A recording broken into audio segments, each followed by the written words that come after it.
Wiggle, wiggle. Like. Wiggle, wiggle. Saludos amigos, bienvenidos a una nueva edición del Calentón, and here I am with Donovan Dijak. Dijak, how are you?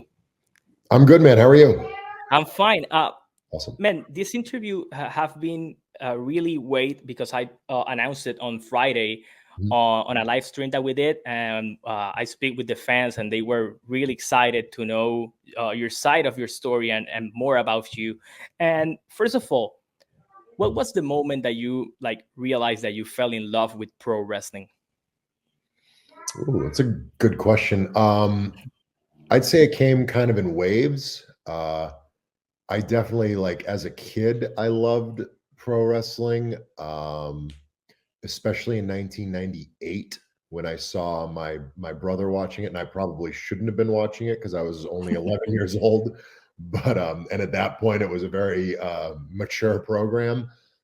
But I snuck around and I found a way to watch it anyway, and I really, really enjoyed it. I was a huge fan of pro wrestling from 1998 to 2003-ish, which is basically around the time when like high school sports kind of took over my life and my afternoons and my nights and stuff like that. So I didn't have a lot of time to watch the I was a WWE fan at the time. Like, I had practice during Monday Night Raw and SmackDown, so I wasn't watching those shows anymore. That was until my sports career ended in 2010, when I picked right back up where I left off, because now I had my nights and weekends free. So I started watching WWE SmackDown and Raw again, and then one day in 2012, just kind of some dots began to connect, and I realized that there was a school in my area. It's called the New England Pro Wrestling Academy. We just announced a couple hours ago that I'm going to become a trainer at the New England Pro Wrestling Academy. So we're coming full circle now, and it's a really cool journey, because the second I walked into the NEPWA, it just felt like something that I was meant to do. Between the physicality of it, the emotion of it, the theatrics of it. I had watched so much of it that the muscle memory of it was already there. I already had an idea of how I wanted to do everything and execute everything. And from that point on, it just became a whole long process of refining my skills, both in the ring and out of the ring. So it's been a love that's kind of grown over the course of time, and it continues to grow every week and every day, even with, you know, some of the biggest setbacks in my life. The love for the performance will never leave me, even when I can't do it anymore. Matt, when after that you began working with ROH, and in that couple of time, probably that was the last time that ROH was really a thing, because they have an amazing talent over there. The Briscoes, Keith Lee worked over there on that time too. How you feel about your time in Ring of Honor? Because in terms of kind of a fan, that was the first time that I heard about you. And there was the first wave, I think, in the wrestling business of knowing and putting an eye on your talent. So how you feel about that time over there and working with some of those veterans that was on that locker room at that time? Yeah, it was completely tremendous. My time in Ring of Honor was a very important learning experience and growing experience for me. I got to work with AJ Styles and the Young Bucks and the Briscoes, and a lot of these guys I just saw last night for the first time in a long time. So I'm super fortunate that it's all kind of coming around full circle, and it's a wonderful it was a wonderful experience. I learned so much while I was there. I was surrounded by guys like Jay Lethal and Truth Martini and Prince Nana, and just so many minds involved in a time that was so vital to my growth as a professional wrestler. And even even more vital to my growth in the industry, because it gave me the springboard that I needed to get to the eventual platform on WWE. When you get to WWE, how it was for you? Because as you were speaking at the beginning of this interview, you were a WWE guy. You were a fan in '98. You were a fan in 2010, and having this cool and this learning and Ring of Honor, then you got to NXT, and you got to NXT probably in the best time that NXT have ever had. They have an amazing roster, and probably at that time, the roster over there was probably one of the best rosters in the world, with the amount of talent that was on that platform. When you arrive over there, I think that you left your mark in this black and gold era. But the process of getting there, how you feel that, like, as a person, like, this is my dream job, and I finally got over there. How you feel about it? I was extremely proud. Again, the roster at that time is a bit of a double-edged sword, right? Because I came in, and it was a very strong roster at that point, but they were loading up even more, and my signing class was a big part of that. The whole Undisputed Era was coming in with me. Leo Rush was coming in with me. So it was kind of this like avalanche of talent that I kind of got a little lost in the shuffle of. So it was great that there was so much talent, especially for the fan base. There was so much talent on the roster, and it only continued to build over the course of 2017 to 18 to 19. I think most people look at 2019 as probably the strongest in-ring performance time for NXT, especially when we started on that TV deal on the USA Network. That was probably one of the most loaded in-ring rosters, certainly in WWE history, maybe in pro wrestling history. But yeah, at the beginning, it was. I'm not gonna lie, it was difficult for me to get some momentum going, right? Because I didn't even appear on TV for my first 6 months, so I was just training. And this is at a time.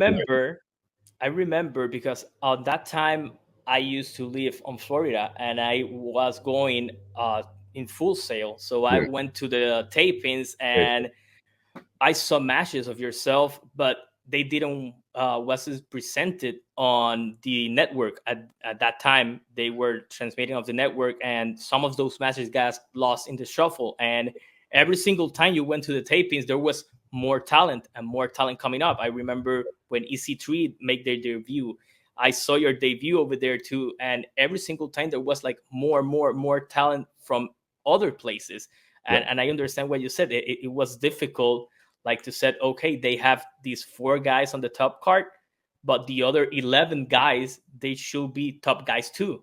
Yeah, there was a lot of leapfrogging happening. Like my first match at Full Sail was against Ricochet, and Ricochet signed 3 or 4 months after me. So that would right off the bat, that was him just jumping. And I'm not saying he shouldn't have, right? Like obviously Ricochet is incredibly talented. But it was like this process of like, I don't know, did I sign a little prematurely? Should I have, tried to stick with Ring of Honor a little bit more? Because at the time, like, that was my first full-time job in pro wrestling. I had to move my family down to Florida.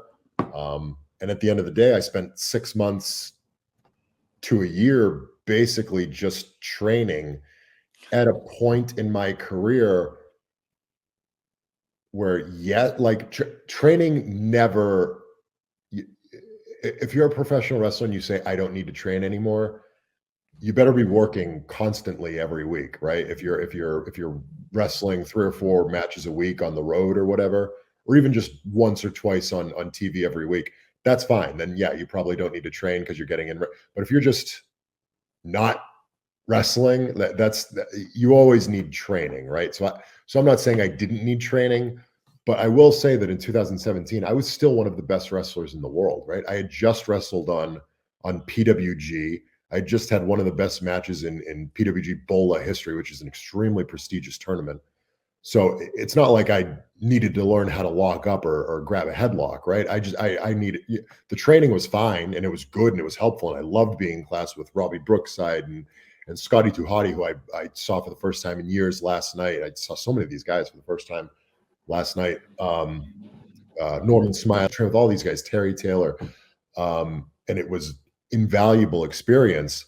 That being said, I was television ready when I walked in the door. So it was a frustrating process for me that first year, kind of waiting to get the ball rolling, to hit the ground running, especially because I'm 30 years old, right? So I'm on the younger side of things.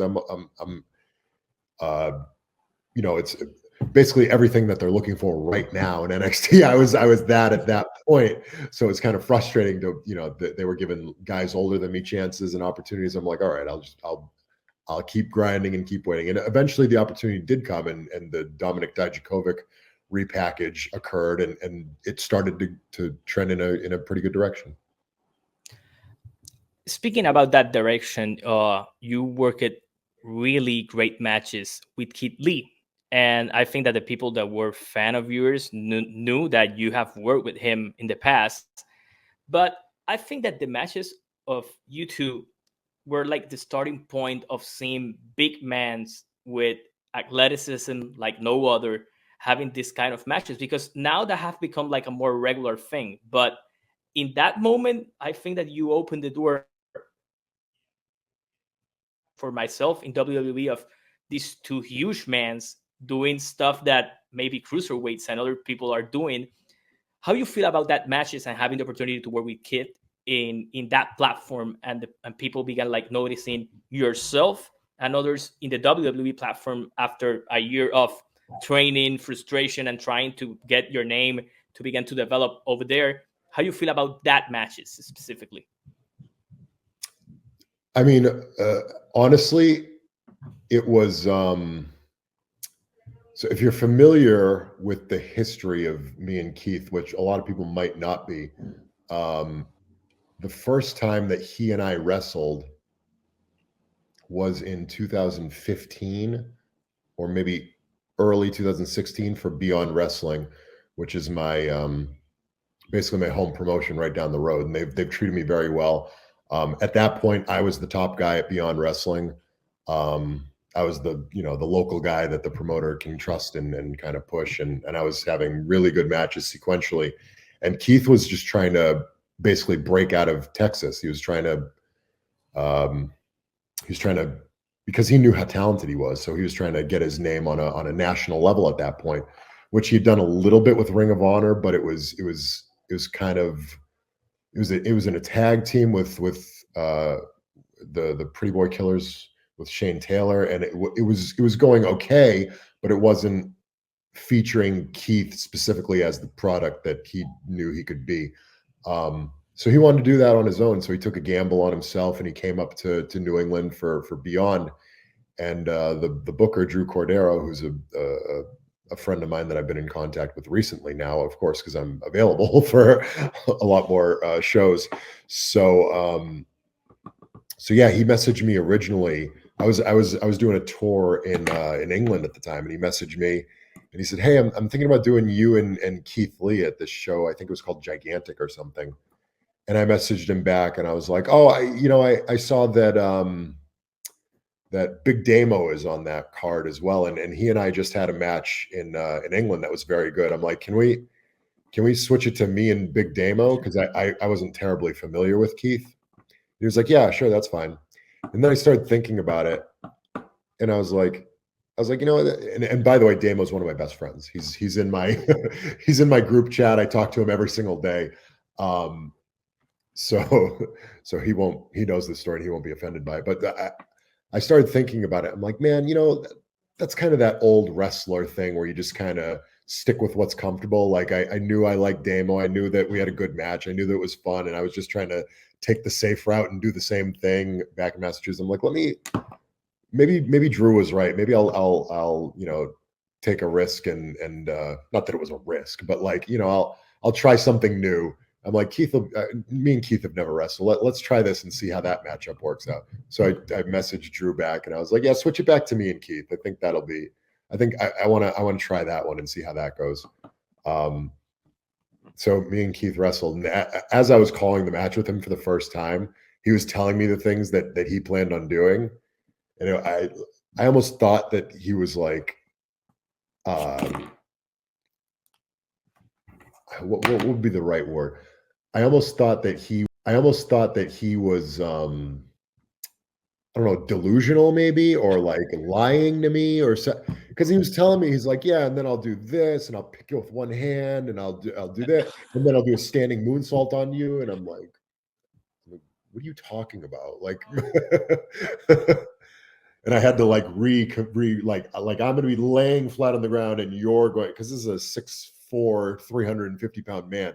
I'm like, you're going to do a standing moonsault on me? He's like, yeah, no problem. And I was like, all right, if you say so, like we'll do it. And then we had the match, and I was already over with the Beyond crowd because they were very familiar with me. They were a little less familiar with him. But by the end of that match, he was the most popular guy in the building. As usually and other promoters caught wind of this, and he and I wrestled throughout the United States, I think 8 times that summer, which is unheard of on the indies. You wrestle a guy maybe 2 or 3 times most on the indies, but we ended up wrestling each other 8 times, and then like another 6 in WWE. So we had something like 15 singles matches, or something ridiculous by that. But by the time he got to WWE, people don't remember this, but he was introduced with a lot of fanfare, which I wasn't. I was just kind of quietly brought into the performance center. But he had made a big name for himself while I was at the WWE, and he wasn't. He was in Evolve. I think he became the Evolve champion. So there was a lot of buzz around Keith. So when he came into the WWE, they gave him the takeover thing, like, oh, I'm in the front row, I'm doing that whole thing, and he came in with some high profile matches and some wins, but it wasn't quite taking off the way that everyone had envisioned. And then I know Keith specifically went out of his way to Hunter, and he said, he's like, hey, we're stalling out a little bit here. He's like, I think you should just do me and Dijak. And he was like, okay. So they ran it as a program. I think that the intention of the program was just to be a one-off. And I think it was likely just to see how it went, because I ended up winning our first match, which was not how most of our matches before that had gone. Usually it was him up, just because he was the babyface. And this was like a TV match too. So it ended up going so well that they're like, we need to circle back to this. And then from there, it ended up just it kept escalating until it became more of a springboard for him than for me, because that brought him to the North American title, and then that turned into the NXT championship, and then he got brought up to Raw with a big like a big promo package and a highlight thing for SummerSlam, and then Vince got a hold of him. like it usually happened to NXT guys during that era. Yeah. Speaking about that, and speaking about Vince, after that it began I think I don't know actually the story. That's why probably you're here too. The pandemic hit, and you were on NXT at that time. I remember you got an injury. If I'm not misunderstanding, The injury was before. The only time, I mentioned this in my letter, the only time I've been injured in WWE was one time in 7 years for 3 months. It was my right meniscus. I was just about to, bad timing, I was just about to start my first takeover program with Velveteen Dream, who was the North American champion at that time. We set up the program. I beat somebody. He came out on like a couch and started singing the North American Star Spangled Banner or something, because he was the North American champion, and it was interesting content. And then there was more planned, and we started working each other on what we call the Coconut Loop, which is these local house shows in Florida. And we were in Jacksonville, and he and I were wrestling, and I was getting up. It was nothing. It was through no fault of his or mine. I was just getting up, and I just pushed off my right knee, and I could feel it tear like a zipper. And I was like, oh, what's that? But I could still move. I could still run on it. It didn't hurt or anything. I even did a backflip off the top rope and landed on my feet. But then I went to the back, and I couldn't fully extend my right leg. And I was like, this feels off. This feels wrong. I can still plant. I can still cut. I can still jump. So I don't think it's my ACL. but they were like, yeah, we're gonna have to get this checked. Maybe it's just something that's just like locked in, and it'll loosen up over time. So I got a loosen up over time. So I got an MRI the next day, and it turned out it was what's called a bucket handle tear in the meniscus, where it goes like this, and it prevents your knee from extending this way. It blocks it from. So if I didn't get it fixed, my knee would never fully extend, which obviously you can't do that. So I had to get it fixed. We got the meniscus totally scoped out, so I don't have a meniscus in my right knee. But it was only a 3-month recovery. So obviously the takeover program was off the table, but then the Keith stuff started to build, and then we built to War Games, and then we got to take over Portland, and then the pandemic hit.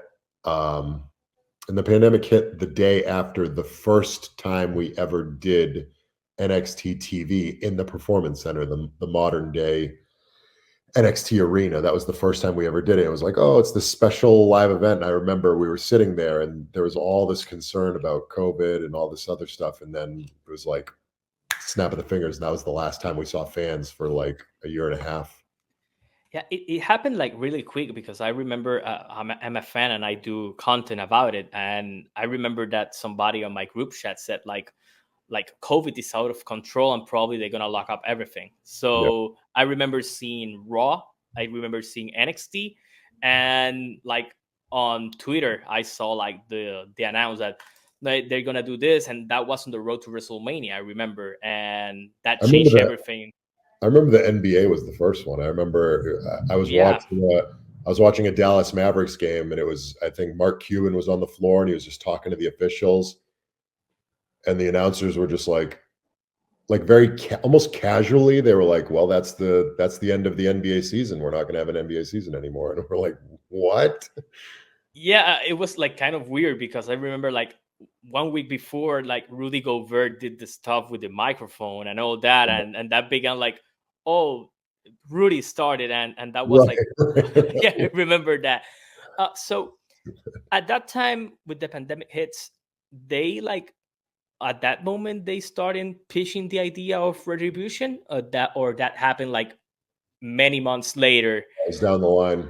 No, and how you get there, because you were doing other stuff in NXT. You were doing like this kind of crazy matches. You were War Games, takeovers, the feud with Keith Lee. How like you end up getting on that group that I didn't thought at the beginning when the group started and they didn't show anybody. Like the rumors, what like, yeah, it was Mustafa Ali, but they didn't specifically show nobody else. So nobody thought that there were going to be NXT guys. And then we saw you and in a different character. How Retribution was presented to you, and how that began developing into what it was. And then we're going to speak about what it happened and all that. But like the beginning, how you get the idea of now you're going to be on Raw and Retribution. Yeah, so it wasn't presented to me. I presented it to them, as was most things in my career, because just for whatever reason, they were never thinking about me actively. I was always actively thinking about myself. I'll try to make a very long story short. Pandemic hits. I'm in a bit of a state of influx. I might be called up to the main roster, but nobody's told me officially. I start a feud. The takeover that was planned, the match that was planned for Takeover WrestleMania in Florida, was myself and Keith and Damian Priest in a triple threat for the North American Championship, which ended up happening. We did that match, but we just did it in Full Sail with no crowd, and it was on TV. So it was just it was awful. It's one of the worst experiences I've ever had. It's not one of, it is the worst experience I've ever had in a professional wrestling ring, because it was just the most depressing thing. And everybody saw it too. It wasn't like a bad training session that nobody sees, it was like actually on television, and it's just silent, just wrestling in silence. It was just so depressing and bad. Which is even more defeating, because those are two of my close friends, and we were so looking forward to that match. Like, we had so many ideas and spots and different things that we were going to do, and then for it to all come to a head at that, it was a gross feeling. But we finished that up. I started feuding with Gargano a little bit. Then we finished that up, and then I kind of got. I think Hunter called me and he let me know that I was called up. Because it's like Raw is happening in the Performance Center, so that's a mess. Where the students are like, or the NXT people are like fans at Raw, so we're already kind of there, and we all live in the area, so it's like you're called up, but like you're sort of just still doing the same thing you were already doing. You're just not doing NXT shows anymore. Nobody from Raw ever like called me and they're like, "Here's your plan. Here's this, that." So, for all intents and purposes, there was that. So I contacted Paul Heyman. Paul Heyman was like, "Okay, we're gonna come up with this and this," and he got fired the next week from that spot. So they replaced him with Bruce Pritchard. So I was like, okay, all right. So this is kind of a mess. Then I contacted Bruce and he's like, yeah, well, we'll get around to it. And they just didn't. And then they circled back and NXT was like, hey, we can still use you for this Keith Lee Karrion Kross angle. And I was like, okay. So I hadn't debuted on Raw yet. They brought me back to NXT. Not like I ever really left, it was all in Orlando. So it's not like there's any sort of actual movement. I just was being told these things. We did the angle with Keith, and then we did the angle with Cross, and then Cross killed me off of NXT. So I was done with NXT. That was my last NXT match. Now you're on Raw. But now there's like 1 or 2 months of just complete influx where nothing's happening. I'm on Raw. This is a theme, by the way. This happens again last month. Yeah. They brought me up to Raw. Nobody talked to me about anything. No real plan. And then this thing happens where they announced that there's a group that's called Retribution. They're going to be terrorizing Raw. They run these awful, awful vignettes that were poorly planned, maybe the day of, using not wrestlers, not actors, just extras and writers. There were writers, so no physical training or anything like that. Just people off the street. Anyone could have done it. And they put on these masks and these things, and they throw Molotov cocktails at somebody built a generator. So they just looked horrible. It was the worst thing in history. But I saw it and I said, okay, I'm called up, so I can feasibly come up with something for this to fix it, right? And then that serves me and that serves them. So I wrote up this whole draft, this whole pitch of people who are available, some of which ended up populating Retribution in its final form. Myself, Dio Madden, Shane Thorne. I think I had Killian Dane on there, which is Big Damo, like I alluded to. Tommaso Ciampa, I think I threw on there. Nikki Cross. And I presented this to Vince because Vince and I had met briefly one time before that, just because I was trying to introduce myself and I kind of made a bad first impression. Second time, I filmed a video, a vignette. I wrote up the whole thing. I handed it to him. He watched all of it and he was receptive to it, but then he gave me a big speech about professionalism. And I was like, okay. In hindsight, probably not the guy who should have been giving me advice about professionalism, but that's what he did. So I kind of thought it went in one ear and out the other, and I was like, whatever, we're not going to do that. Turns out he was at least listening to part of it, or somebody was, because they started introducing me and Dio and Shane as these hooded characters. So we started replacing the extras and the writers, and we started becoming the main focal point of the hooded characters, right? So things were actually trending in a decent direction. I thought they were listening. This is the first thing I've ever pitched on the main roster. So I'm like, oh, wow, they're actually listening to my ideas. This is great. We did that. We moved to the Thunderdome at this point. So we're doing the thing. We're attacking Braun Strowman. We're attacking Drew. We're attacking Keith. We're attacking Rey Mysterio, Dominic Mysterio. We're doing all these, and it's a focal point of Raw. It's like we're closing out the show. We're leaving people laying. We're standing there strong. It's the only time in my life where I was the focal point of any show, and I was under this stupid mask. So we were in a rush, just as human beings. We were in a rush to take the masks off and be like, "Hey, look, it's us. We're important. Please keep us. Like, please don't replace us with somebody else." That eventually happened. It unfortunately happened in a way that we didn't like at all, because they gave us these masks and they gave us these names and they said, you got to wear face paint and shave your head and all this other stuff. And it was like, that is not what I pitched at all. Like you got So half of they it. yeah, so they took the idea of using the people on your list and doing all the stuff trying to fit. You began feeling it that they were going on that direction, and then the mask that you wanted to take off like became the persona that you were during that time. Yes. Yeah. The parts of it that were good were my idea, and the parts of it that were not my idea. Um, the all capital letters, the big, how it was T-bar, slapjack, retribution was that was part of my pitch. The I was actually okay with the shaved head. The shaved head was my idea because I wanted a character change, and I wanted to be visually like a rebel. I wanted to tell the story that Karrion Kross choked me out, killed me off. I had to uh, I had to take time off. I had to get surgery on my head. I had all these ideas of what had happened to me, and I wanted to tell that story as Dijak, all capital letters, D-I-J-A-K, Dijak, Dio, Thorn. We all had our stories of why we hate this company and we don't want to be here anymore. We want to destroy this company. This is who we are. We come out with these masks on, and then we rip the masks off because there are entrance masks, and so he took those ideas of the big names and the capital letters and you hate the company, and then he stripped away the I say he, I don't know if Vince did these per se, but yeah, it feels like he probably did.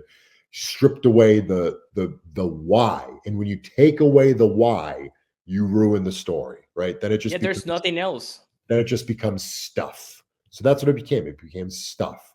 Here's T-Bar. Why is he wearing a mask? I don't fucking know. Here's Slapjack. Why is he wearing a mask? I don't know. Here's we got two girls now. Why are they there? We don't know who they are. Their names are Rec. And it just became this like mishmash of, you completely missed the point. Like, this could have been great, and you just made it your thing instead, and it wasn't good.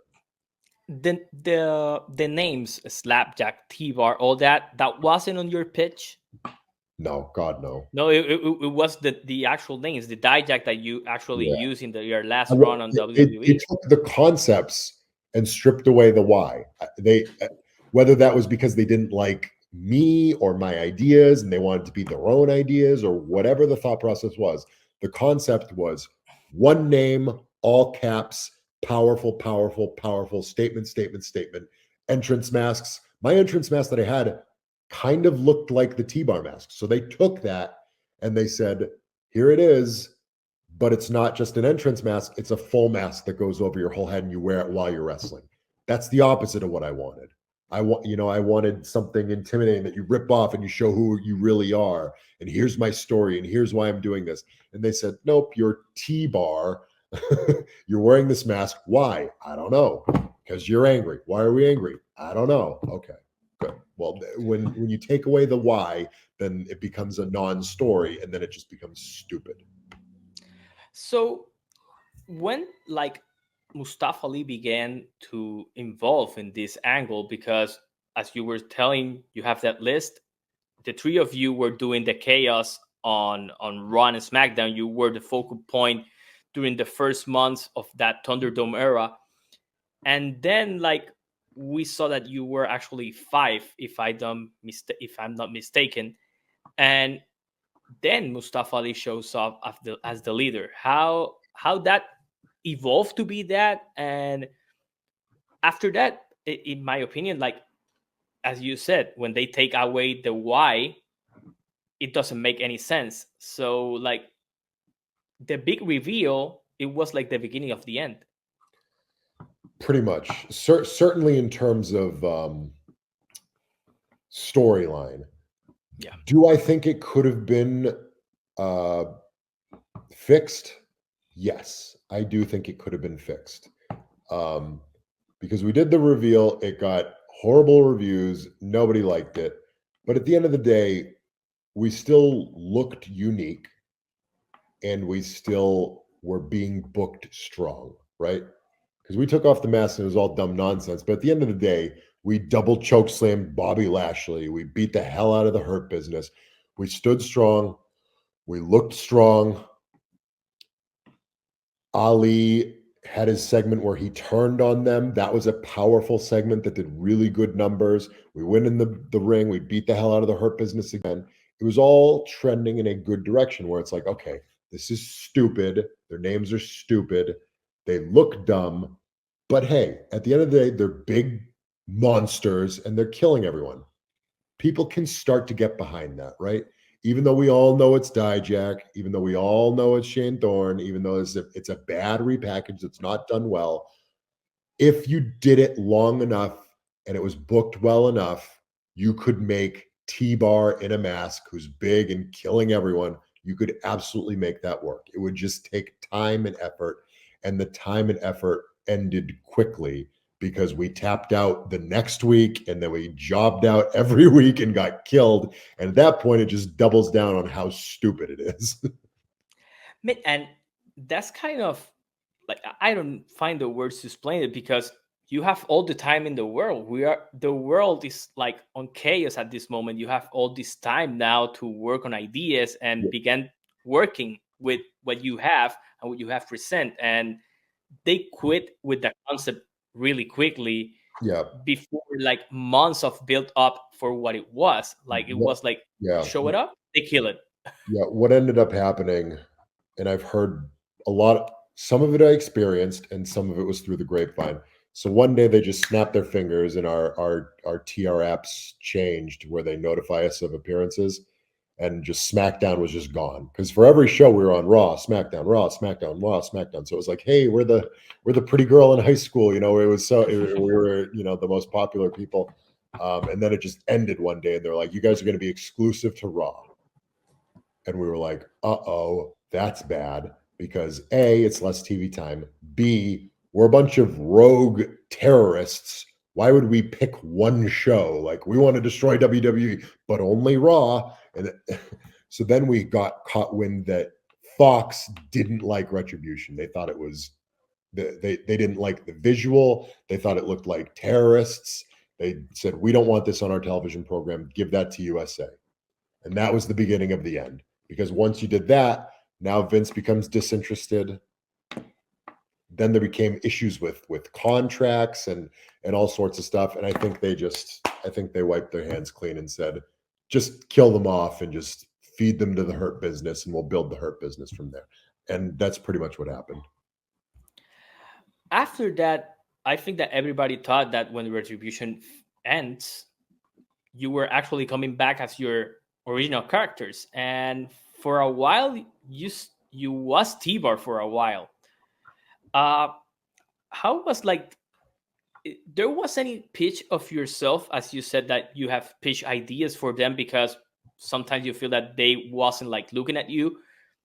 Do you pitch ideas for T-Bar as a character individually, because they didn't look like they wanted to change the visuals of the other members of Retribution? Yeah, they work Ali and all that because he didn't have like this character change, but the other four wrestlers, they really changed their character. How do you put some ideas for T-Bar as a person, or your idea was like, please let me come back as Dijak?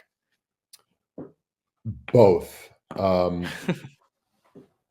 We begged for, I mean, I guess at the end of the day, it was August, September, October, November, December, January, February. So we spent 5 months in these masks, just fighting for our lives, just pitching everything. Please don't make us do that. Please let us say this. Please don't do that.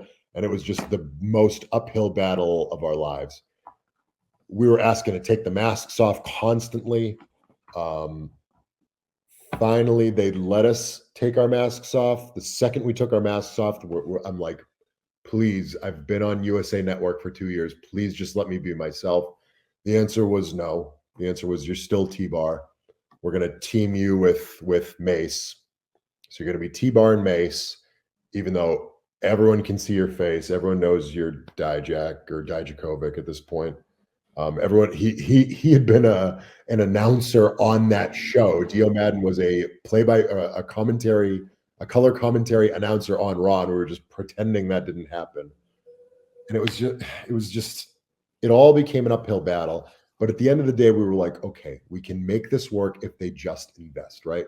All the bad storylines, all the bad names, all the bad whatever. At the end of the day, it's 2 6'8" guys who are in good shape. If we just kill everyone, people will get behind us. Well, we didn't kill everyone. We started losing, and it just became more of the same old. Like, we're just there to put other guys over and to make it look like the other guys can beat bigger guys, and it kept going in circles, and it just kept getting worse because the draft came, and then he and I got split up. And from that point on, after he and I got split up, I think I made 2 appearances in 1 year on Monday Night Raw. One was in a battle royal, one was getting squashed by Omos. So I just became throwaway fodder. He was my one of my best friends, Brennan, whose Mace was just sitting at home doing nothing. So it just became more and more obvious that they had screwed up their. All wrestlers are just Vince McMahon playing with his toys. And it became clear that in his mind, he had screwed up these toys so badly that he was just like, oh, fucking get rid of these toys, and I'll bring in new toys, So it's like, so it just became like, and that whole time I'm just pitching things just constantly. Can I do this? Can I be Dijak? Can I change my name to this? Can I be the one? And then at one point I knew he wouldn't give up on T-Bar. So I was like, can we make T-Bar interesting? Can he be a T-Rex? Can he be the Tyrant? And I tried all that on Main Event, and it just, I tried everything in the world, and at the end of the day, if they're looking for a reason to not care about something, they're going to find it, right? If they're not looking to improve, it's not going to happen, and they didn't want to improve it. And despite all my best efforts, despite trying, it was just never going to happen under Vince. He didn't care. When when you began working in NXT, Hunter already take over Vince's position? Yes. When Hunter came in, do you saw that as a possibility for you to change the direction of what was happening to you in WWE? Yes. I didn't want to rush him. I didn't want to attack Hunter with my ideas because I knew that everybody else was doing that, right? Like if we all just smothered Hunter in the first week, no one would get anything done. So I said, okay, I'm not, there's the top guy, like Roman's going to want to talk to Hunter. Drew's going to want to talk to him. Bobby's going to want to talk to him. So I was like, all right, I'm going to give it some time, and maybe it'll just happen. Maybe he'll look at it and be like, I'm in charge now. I can just boom, change him. And there's that. Which he did with some people. He did that with Max Dupree. Just 3 weeks later, his LA Knight. Just snapped his fingers and he was LA Knight. That's all it took. So I think I saw that. I don't remember the exact timeline, but it was 3 or 4 weeks. I was still T-Bar. I was still on Main Event. And I shot him and the creative an email. I was like, hey guys, like, we can do this same stuff. Just make me Dominic Dijakovic again. All you got to do is I got the gear at home. Like, I still have it. Just snap your fingers and I'll be Dominic Dijakovic again. and for whatever reason, that didn't happen right away. I think they sat on that email for 2 weeks. He kept saying he wanted to talk to me. Finally, I got a phone call from Bruce Pritchard, and I thought I was getting fired. Turns out it was a phone call to send me to NXT. And I was like, great, that's wonderful. I had major concerns about that because historically, anyone who's on the main roster who gets sent to NXT ends up getting released. There was 100 examples of that between Killian Dane, between Ember Moon, between Rockstar Spud. There was a litany of examples of that happening. So I was concerned. I said, okay, this is concerning, but I'm still going to do it because they asked me to do it. I'm still going to knock it out of the park. I'm going to put all my cards on the table and say, this is what I want to do. And to Shawn and Johnny Russo, who I'm texting him right now, thanking him for everything that they did for me in NXT. Him, Shawn, and Bloom, they listened to my ideas and they said, we're going to do exactly that. And that's exactly what we did. And I was super happy. I was super thankful for it. In hindsight, I believe that was likely the beginning of the end, even though it ended up being a wonderful, positive experience. I think when that transition took place, I think that they had made their minds up that it was a recovery effort rather than a rebuilding effort. I think they saw my contract. They said there's a year and a half left on this contract. Let's get as much out of this contract as we can, as opposed to just releasing him. Because if they had released me at that point, I would have been absolutely screwed. I'd be right now. My phone is exploding. This is my calendar that I used to fill up dates, and it's already half full because of the run I had in NXT. So I'm not blind to that. If I were T-bar on main event, I would have been absolutely screwed. I would have had to reinvent myself on the indies. I didn't. I reinvented myself in NXT. I think the disheartening part of that is I don't think that it mattered how much, because when I was doing it, I was under the impression that I was there to rebuild myself and make a good impression so I could become a main roster star. I don't think that was ever an option. I don't think that card was on the table. With what you said, I have two questions that pop up my mind when you were saying that. First of all, when you started in NXT, you were working with Hunter. We knew that Shawn Michaels was over there, but when you got back to NXT, this is Shawn Michaels NXT.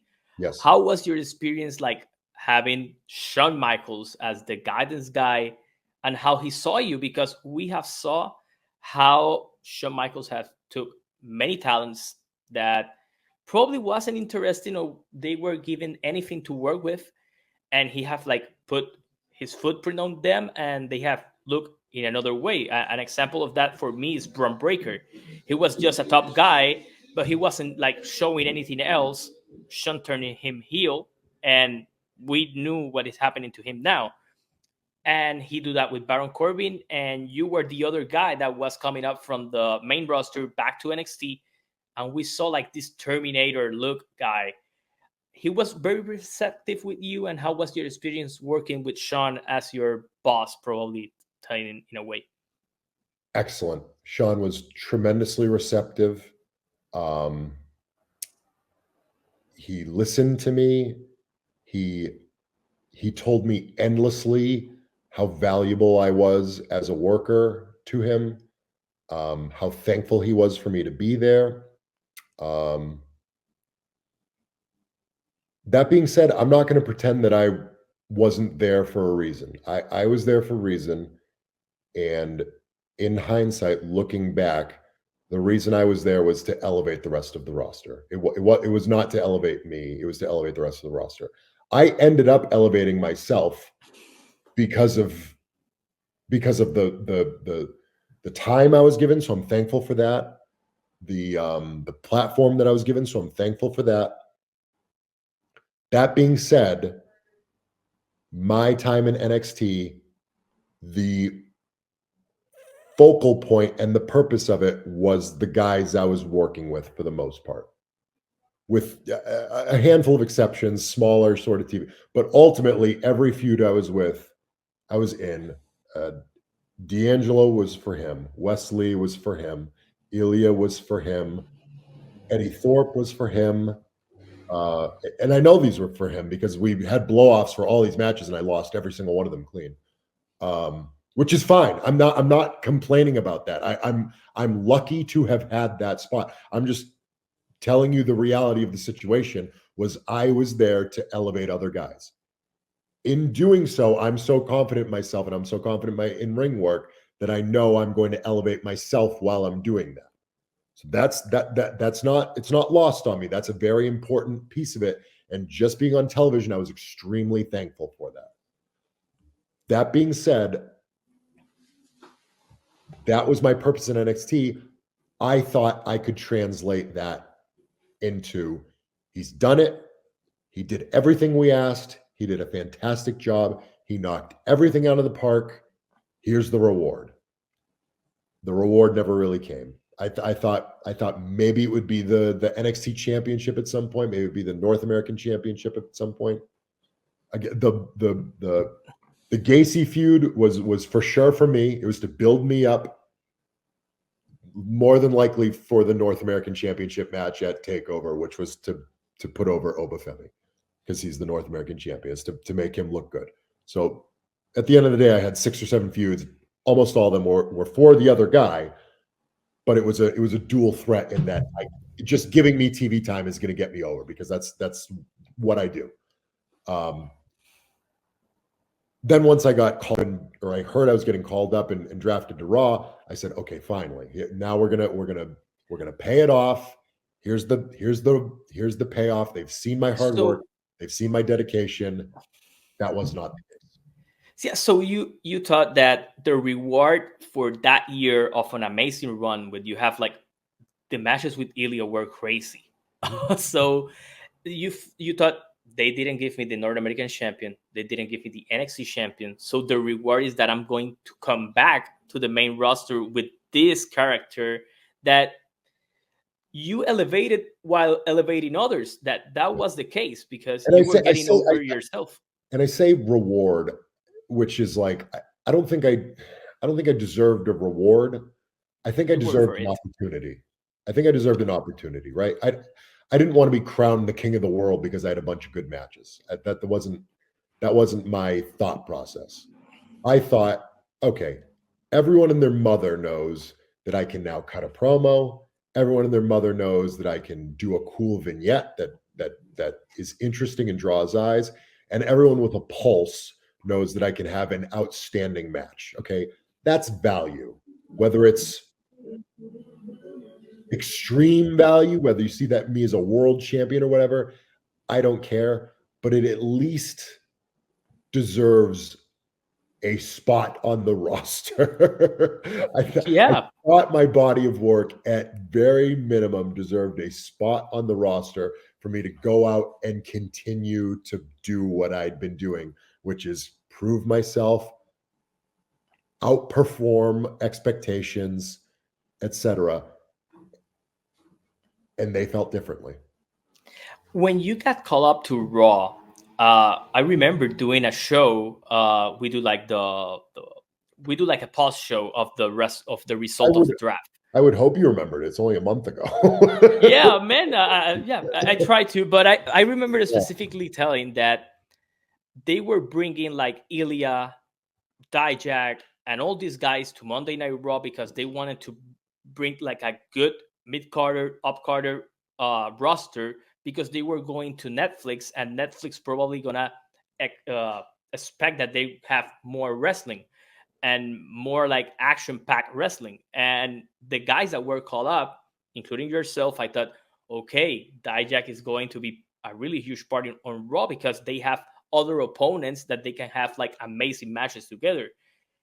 There was no pitch for you when you got drafted to Monday Night Raw? Pitch or plan? Two very different things. Plan for you on Raw? There was a plan for you? No plan. So obviously, they just call you up. Yeah. I mean, obviously there was no plan. If there was a plan, then something would have happened. There was no plan. There was a lot of pitches. I made a lot of pitches. Some of the writers say they made pitches for me.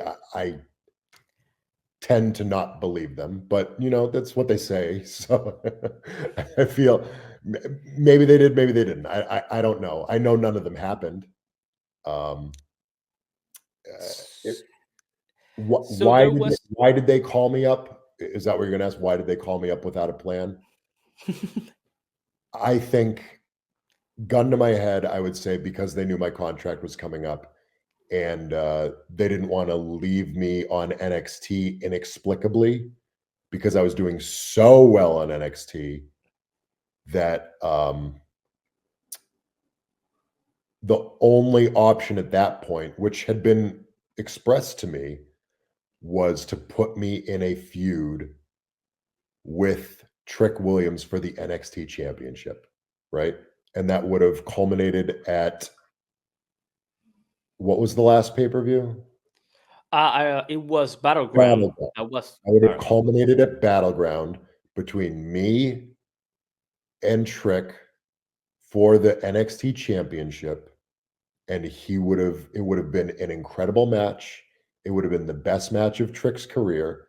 Trick himself told me to my face that he actively pitched to work me for the championship on pay-per-view, and that was the plan. But then I got called up. So if you play that out, if you play the cards out,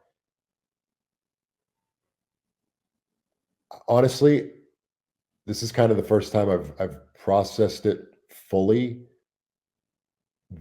It's pretty apparent at this point that what they were actively avoiding was having this hot feud with me and Trick, where the crowd gets super behind both of us. We have an incredible match. It's on a premium live event.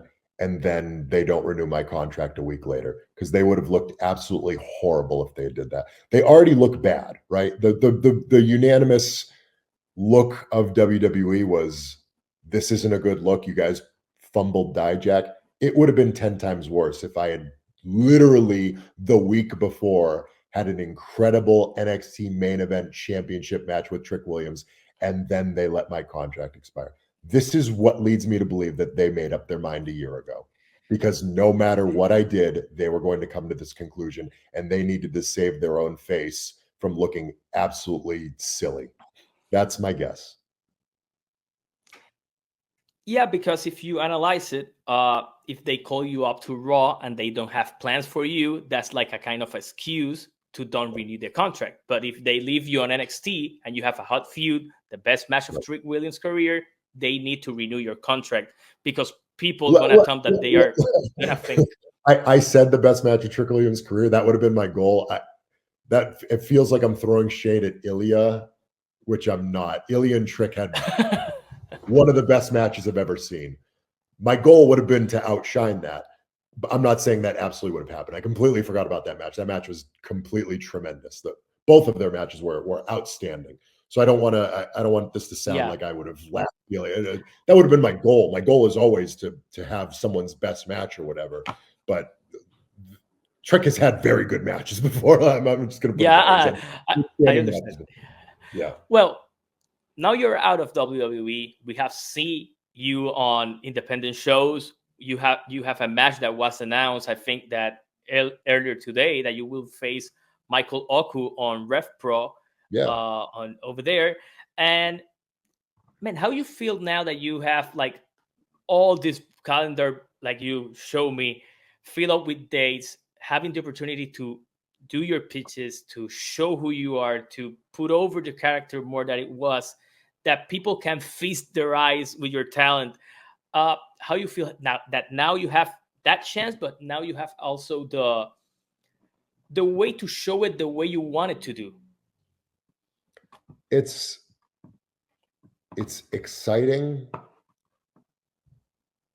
I'm not going to, my whole thing has been transparency and being honest, right? This is the letter that I wrote, and a lot of people told me not to do this, right? They said, we think it's in your best interest to say that WWE is interested, and it makes you look more marketable if you turn down their offer or whatever, because you can say whatever you want. I said, I think this is such a unique situation that I'm going to tell the absolute truth, and I'm going to continue to tell the absolute truth. The truth is that I'm happy to have a lot of freedom, because I haven't had a lot of freedom. But there's a part of me that is very concerned, right? There's a monetary aspect to this. There's a time at home aspect to this. There's an aspect to this where I've always wanted to be on the big stage, right? And I've had a taste of that. I've been on big stages. I was on a big stage a month, 2 months ago, getting the biggest reactions, getting people chanting my thing and do it. There's a part of me that's not sure when or if that's ever going to happen again. That's scary. Okay. That's very scary for me, because like my family is number one, right? So the money part is the scariest part, right? I need to take care of my family. That's vital. Thankfully, my inbox is exploding, and my my work is going well. My dates are filling up. And again, none of it's guaranteed, but like I trust a lot of these promoters, and I've worked with them before in the past. So there's a good system going on. Everything's filling out nicely, and it's going well. So I'm thankful for that. But there was a very scary 2 weeks there where I didn't know what was coming, and because this kind of got dropped on me like an avalanche, right? I thought I was everyone thought I was in store for a contract renewal in some capacity, except for them. They were the only ones. So, so yeah, so that part of it has been scary. So it's a mix of excitement and trepidation, and that's just me being completely honest. It was very revitalizing to go to AEW last night because I saw a lot of my friends. They told me how well they're doing. They told me how much they enjoy it.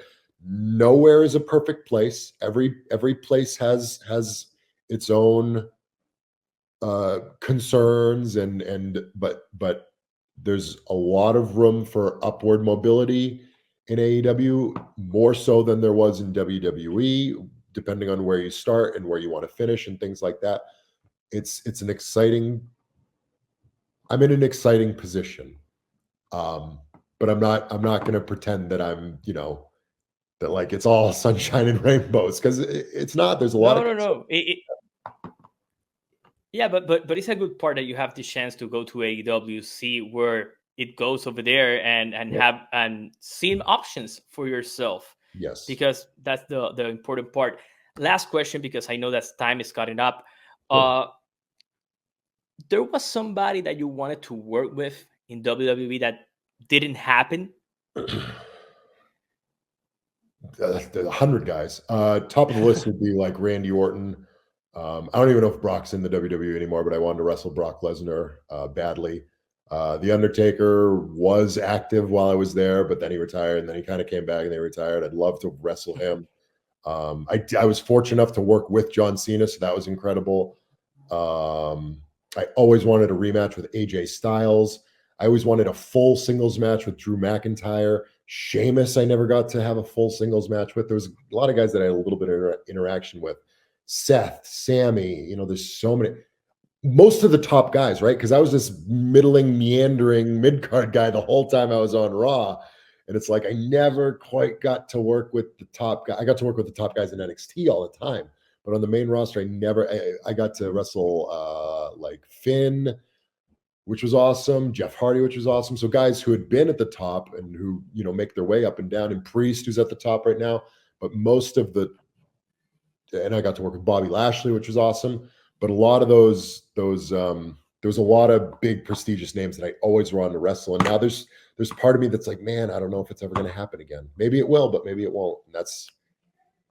But then again, there's also a part of me that had logged off and said, I'm probably never going to wrestle Keith again. I'm probably never going to wrestle Daniel Bryan. I'll probably never get to wrestle Edge. I'll probably never get to wrestle, and now all of those doors are suddenly wide open. And it's like, wow, that's exciting. It's cliche, but one door closes and another one opens. So it's, It's part of it. Yeah, So, I'm trying to stay grounded and realistic, but I'm also looking at the positives. man, it was awesome to having you here on this interview. It was an honor for us. So tell people your social media, to people to know what is happening on your career and the next appearances that you're gonna do. Yeah, they know all my social stuff. If you're watching, you're familiar with my Twitter account. I don't even know what the handle will be in a week, so I'm not even going to bother. But something Dijak, I'm sure. Just search Dijak, you'll find whatever it is you're looking for. Tell your local promoter, if you want to see me, tell them to shoot me an email at bookdijak@gmail.com. My inbox is flooded. Tell them it might take a day or two to get back to them. But if you want to see me, these guys hit me up, and we have good conversations, and they'll get me in town, whether it's for a show or a meet and greet or whatever. If you're trying to meet me, you can message these guys and they'll listen, right? So, because I'm so inundated with so much stuff that I can't be like responding to your requests and reaching out. But if you message them and they hit me up, there's a much bigger chance that happens. So go ahead and reach out on my behalf. Keep an eye on the stuff that I'm doing. It's not hard to find it. Every time I post something, it gets 10 million views on whatever. So it's just if you follow my stuff, you'll be seeing a lot more of me. It's gonna be a lot of fun.